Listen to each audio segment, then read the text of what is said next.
வெற்றிவேல் முருகனுக்கு அரோகரா.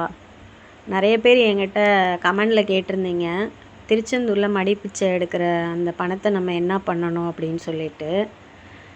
எப்படி மடிப்பிச்சை எடுக்கிறதுன்னு கேட்டீங்க.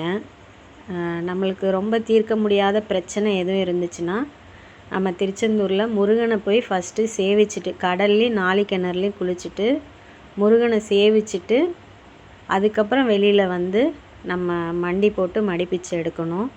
முருகா மடிப்பிச்சை போடுங்க அப்படின்னு சொல்லி ஒவ்வொருத்தட்டையாக நம்ம கேட்கணும். அந்த மடிப்பிச்சை விழுந்த காசை வந்து உண்டியல்லையோ இல்லை வேறு யாருக்கோ கொடுக்கக்கூடாது. அந்த பணத்தில் நம்ம கடையில் வாங்கி சாப்பிடலாம். அப்படி இல்லைன்னா வீட்டுக்கு மளிகை ஜாமான் வாங்கிட்டு போகலாம். மற்றபடி அந்த பணத்தை உண்டியல்லையும் போடக்கூடாது, வேறு யாருக்கும் செலவு பண்ணவும் கூடாது. நமக்கு நாமே செலவு பண்ணிக்கணும். வீட்டுக்கு மளிகை ஜாமான் வாங்கிட்டு போகிறது ரொம்ப நல்லது. அரோகரா.